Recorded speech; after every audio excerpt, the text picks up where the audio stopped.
Welcome back to another video of DXI, and today we'll be talking about Newton's laws of motion. So let's get started and not waste any time. Newton's first law of motion states an object at rest stays at rest and an object in motion stays in motion with the same speed and same direction unless acted upon an unbalanced force. This law is also known as inertia. Inertia is the tendency of the object to resist change in motion or rest. The law of inertia practically states that an object which is at rest or in motion which has the same speed and direction will not change unless there has been an outside force being acted on it. Inertia means an object's ability to continue in its motion despite an unbalanced force acting on it. For an object to achieve this, it must have a heavier mass. To look at this law, let's look at an example of a rocket. When the rocket is standing, it has an upward force of 400 newtons and the force of gravity 400 newtons. Since both of these forces are equal, they cancel out, making it balanced and allowing the rocket to stay at rest. However, if the rocket encounters a meteor in space, the meteor imitates an unbalanced force and disrupts the motion of the rocket, and either causes it to change speed or direction. Newton's second law of motion states the acceleration of an object depends upon the net force acting upon the object and inversely upon the mass of the object. Well, you might be wondering what the second law of motion means. Newton's second law of motion tells us if there's an unbalanced force acted upon an object, it will accelerate. This acceleration depends on two different factors, which are A, force, and B, mass. You must be thinking, what are the effects of mass and force on acceleration?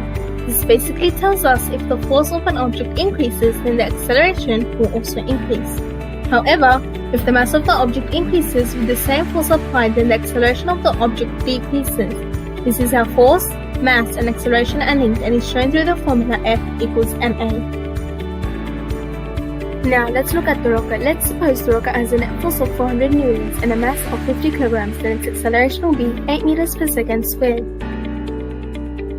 Now if the rocket has a net force of 400 newtons and a mass of 20 kilograms, then its acceleration will be 20 meters per second squared. Therefore, increasing the mass of an object and applying equal external forces causes a change in acceleration. The heavier object will accelerate slower as opposed to the lighter object. This successfully complies with Newton's second law of motion. There are two forces acting upon the rocket when it is launching. These forces are thrust and drag. In order for a rocket to move, an unbalanced force must act upon it, which is thrust in this instance, while drag is opposing this. Thrust has a larger magnitude in this scenario because it is enabling the rocket to launch, while drag is opposing this in the opposite direction by forcing it to slow down. Both the direction and magnitude of these forces are represented through arrows. Enough of this, and let's learn about Newton's third law of motion. Newton's third law of motion states for every action there's an equal and opposite reaction. So, what does this mean? Newton's third law of motion implies every action has an equal amount and opposite reaction. This is known as the action-reaction pair. Let's look back at a rocket. When the rocket is launched, the thrust produces a rapid force releasing exhaust gas. This provides the action potential to act against the launch pad of the rocket. Since the action-reaction pair produces the same amount of magnitude, but in the opposite direction, the launch pad pushes the rocket upwards, allowing it to accelerate. This can be further be seen in the interaction chart. The chart represents both forces acting upon the rocket, which is the launch pad and the rocket itself.